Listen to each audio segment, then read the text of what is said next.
여유란 무엇인가? 살다 보면 이런 생각이 문득 들 때가 있습니다.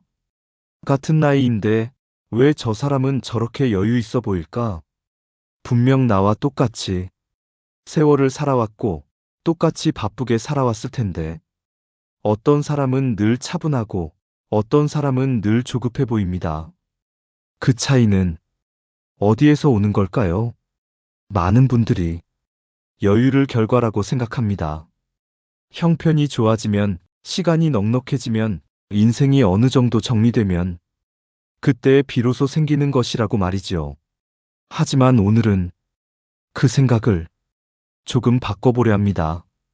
여유란 결과가 아니라 기술에 가깝습니다. 물리적으로 보면 여유 있다는 말은 사실 느리다라는 뜻에 더 가깝습니다. 상황이 급해져도 마음이 먼저 달려가지 않고 조급해질 만한 순간에도 자기 속도를 유지하는 상태. 바로 그것이 여유입니다. 여유 있는 사람은 아무것도 안 하는 사람이 아닙니다. 오히려 자기 속도를 아는 사람입니다. 언제 속도를 내야 하고, 언제 멈춰야 하고, 언제 일부러 늦춰야 하는지를 몸으로 알고 있는 사람. 그래서 흔들리지 않습니다. 제가 강연이나 상담에서 가장 자주 듣는 질문이 있습니다. 말을 하다 보면 자꾸 조급해집니다. 생각이 많아서 말이 정리가 안 됩니다. 의도하지 않게 말이 거칠어집니다. 그럴 때마다 제가 늘 드리는 답은 의외로 단순합니다. 말을 천천히 하세요. 말이 느려지면 생각도 함께 느려집니다. 생각이 느려지면 감정도 한 박자 늦춰집니다. 아주 흥미로운 사실이 하나 있습니다. 인간은 느리고 완만한 언어 속도에서 좋은 생각을 만들어냅니다. 반대로 말이 빨라질수록 언어는 거칠어지고 감정은 날카로워집니다. 그래서 욕은 천천히 하기 어렵습니다. 세상에서 가장 힘든 일이 욕을 천천히 하는 것이라는 말이 괜히 나온 것이 아닙니다. 물론 빠른 언어도 필요합니다. 빠른 말은 에너지를 만들고 느린 말은 안정감을 만듭니다. 문제는 우리가 언제 느려야 하고 언제 빨라야 하는지를 배운 적이 거의 없다는 데 있습니다. 이 속도의 감각을 되찾는 것, 그것이 오늘 이야기의 출발점입니다. 지금 몇 살이든 전혀 상관없습니다. 30대든 50대든 70대든 인생이 길어졌기 때문에 여유는 지금부터 배워도 결코 늦지 않습니다. 오늘 이 시간 말의 속도를 통해 삶의 여유를 다시 회복하는 이야기, 지금부터 천천히 시작해 보겠습니다. 시작과 함께 구독과 좋아요를 눌러주세요. 삶에 도움이 되는 영상을 더 빠르게 받아보실 수 있습니다. 바로 시작하겠습니다. 여유의 본질은 속도 관리입니다. 여유 있어 보이는 사람을 가만히 바라보면 한 가지 공통점이 있습니다. 그 사람들은 서두르지 않습니다. 시간이 많아서도 아니고 할 일이 없어서도 아닙니다. 굳이 급해질 필요가 없다는 것을 이미 경험으로 알고 있기 때문입니다. 여유란 결국 속도의 문제입니다. 얼마나 빨리 움직이느냐가 아니라 언제 속도를 줄이고 언제 멈추고 언제 다시 나아갈지를 스스로 결정할 수 있는 힘입니다. 이 힘은 말에서 가장 먼저 드러납니다. 사람들은 흔히 말을 잘하고 싶다고 말합니다. 조리 있게 말하고 싶다. 상대에게 신뢰를 주고 싶다. 괜히 말해놓고 후회하지 않고 싶다. 그래서 말의 내용을 바꾸려 합니다. 표현을 고치고 문장을 외우고 기술을 찾습니다. 하지만 그보다 먼저 바꿔야 할 것이 있습니다. 바로 말의 속도입니다. 말이 빨라질수록 생각은 흩어집니다. 감정이 앞서고 판단은 거칠어집니다. 그래서 조급한 말에는 조급한 기운이 묻어납니다. 반대로 말을 의도적으로 조금만 느리게 해보십시오.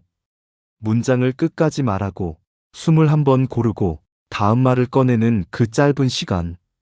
그 여백 속에서 생각은 정리되고 감정은 가라앉습니다. 사람은 그 짧은 여백에서 하지 않아도 될 말을 스스로 거르게 됩니다.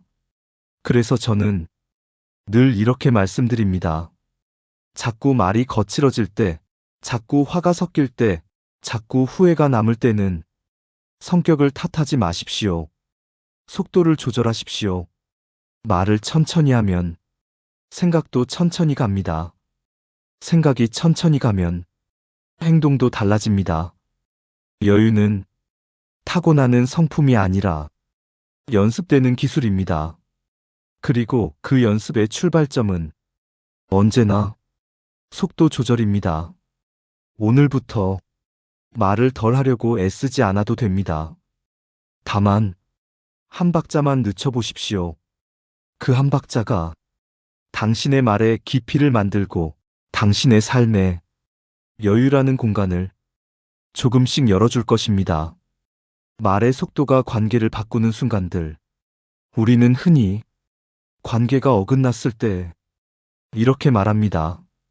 내 말이 틀린 건 아니잖아. 팩트는 정확했어. 하지만 관계는 정답으로 움직이지 않습니다. 관계는 느낌으로 움직입니다. 그리고 그 느낌을 가장 먼저 결정하는 것이 바로 말의 속도입니다. 같은 말을 해도 어떤 속도로 하느냐에 따라 상대가 받는 인상은 완전히 달라집니다. 예를 들어보겠습니다. 오늘 중요한 일이 많으니까 정신 좀 차리세요. 이 말을 느리게 하면 상대는 긴장을 하지 않습니다. 오히려 잔소리처럼 들릴 수 있습니다. 반대로 정말 급한 상황인데도 차분하게만 말하면 상대는 사태의 심각성을 느끼지 못합니다. 여유 있는 사람들은 이 지점을 잘 압니다. 그래서 감정이 아니라 상황의 속도에 말을 맞춥니다. 사과도 마찬가지입니다.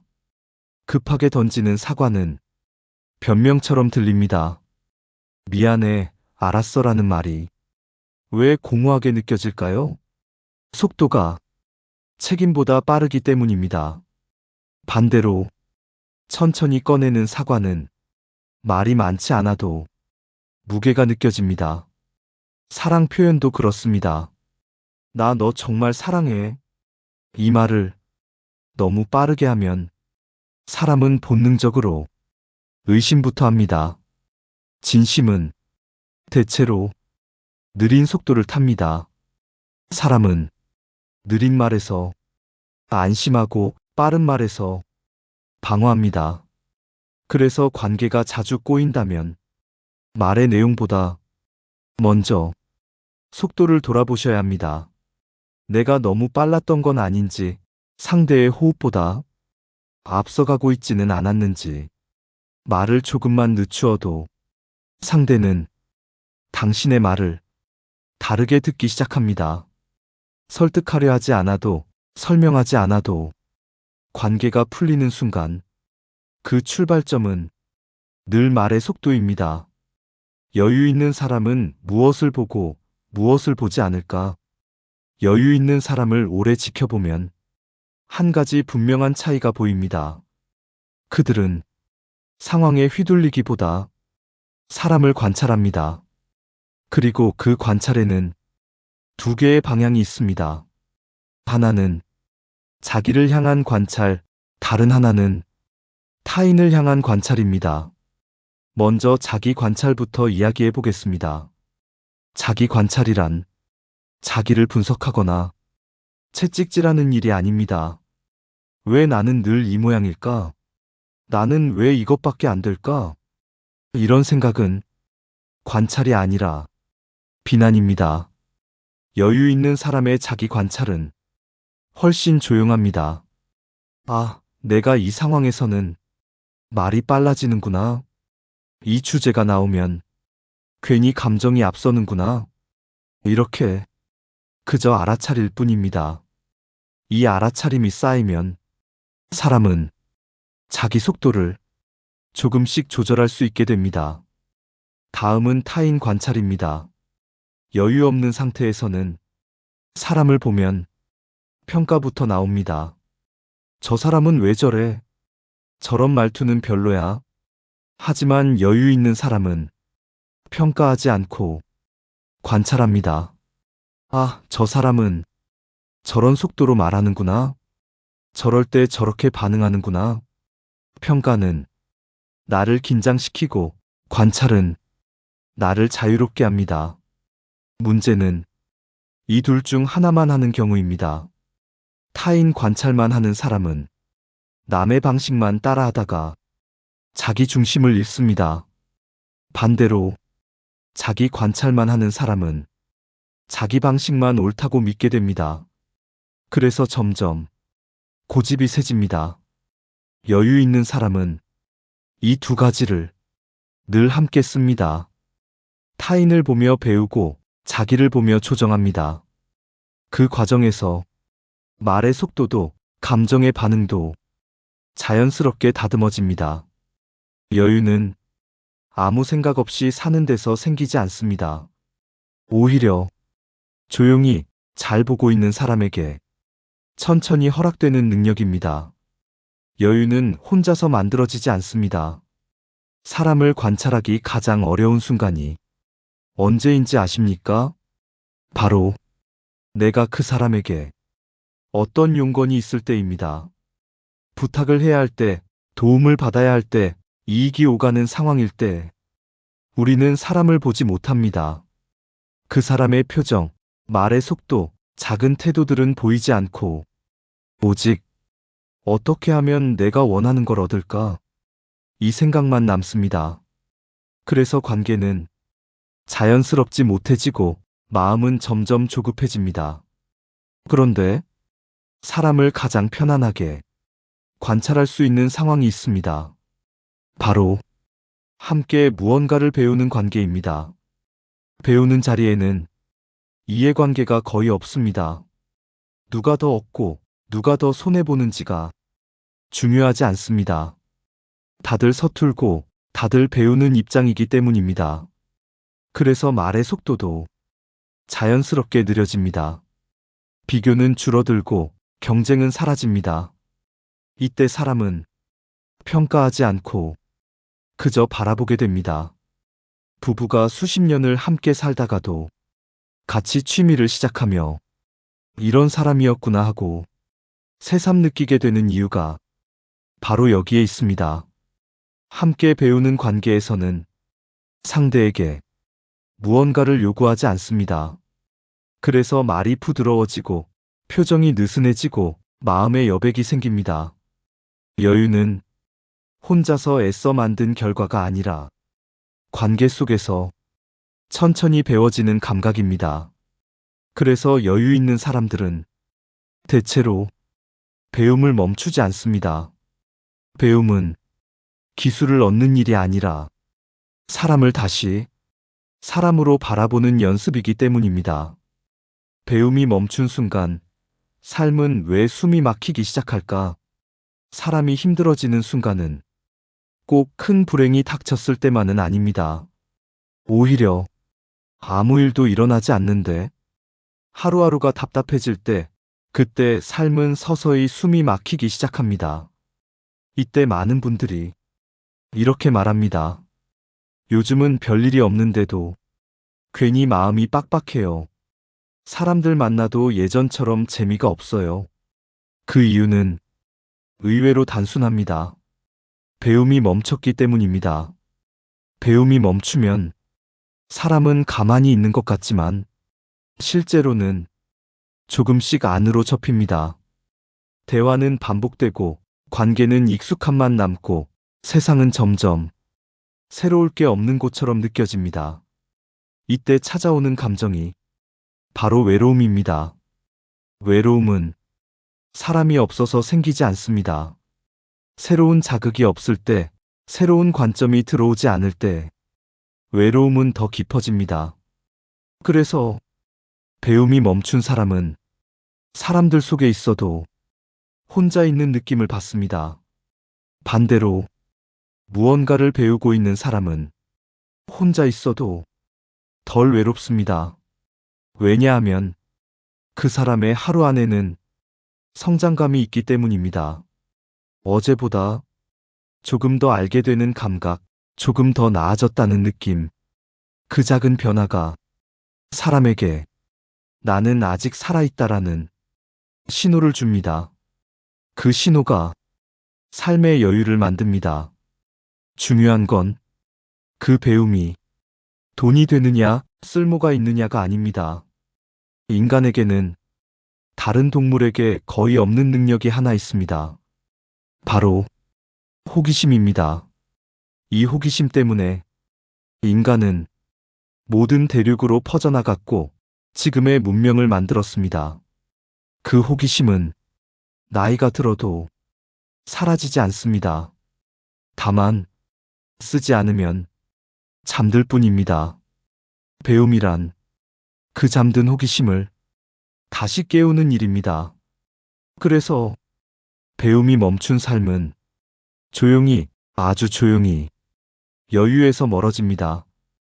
그리고 배움을 다시 시작한 순간 삶은 다시 숨 쉴 공간을 얻습니다. 여유는 나이가 아니라 지금의 선택입니다. 여기까지 여유에 대한 이야기를 천천히 함께 걸어왔습니다. 여유란 아무것도 하지 않아도 되는 상태가 아니라 불필요하게 서두르지 않아도 되는 힘이라는 이야기였습니다. 속도를 조절하는 법, 말을 늦추는 용기, 사람을 평가하지 않고 관찰하는 태도, 배움을 멈추지 않는 자세, 이 모든 것이 여유라는 한 단어로 조용히 이어져 있었습니다. 많은 분들이 이렇게 생각하십니다. 여유는 형편이 좋아지면 생기는 거야. 여유는 인생이 어느 정도 정리돼야 가능한 거야. 하지만 여유는 조건이 아닙니다. 선택입니다. 오늘 말을 조금 천천히 할지, 오늘 괜히 급해지지 않을지, 오늘 호기심 하나를 다시 꺼내볼지, 그 선택이 쌓여 여유가 됩니다. 여유 있는 사람은 문제가 없는 사람이 아닙니다. 다만 문제가 생겨도 속도를 잃지 않는 사람입니다. 그래서 흔들려도 무너지지 않습니다. 지금이 몇 살이든 상관없습니다. 30대든 50대든 70대든 앞으로의 시간은 여전히 남아 있습니다. 그 시간을 조급함으로 채울지 여백으로 채울지는 오늘의 선택에 달려 있습니다. 말을 한 박자 늦추는 선택, 관계를 조금 느슨하게 만드는 선택, 돈이 되지 않아도 배움을 시작하는 선택. 그 선택들이 당신의 하루에 숨 쉴 공간을 만들고 그 공간이 여유가 됩니다. 여유는 멀리 있지 않습니다. 지금 이 순간 말을 천천히 듣고 있는 바로 여기에서 이미 시작되고 있습니다. 오늘 이후로 삶이 조금만 덜 급해진다면, 사람을 대하는 마음이 조금만 부드러워진다면 그것으로 충분합니다. 천천히 당신의 속도로 돌아가셔도 괜찮습니다.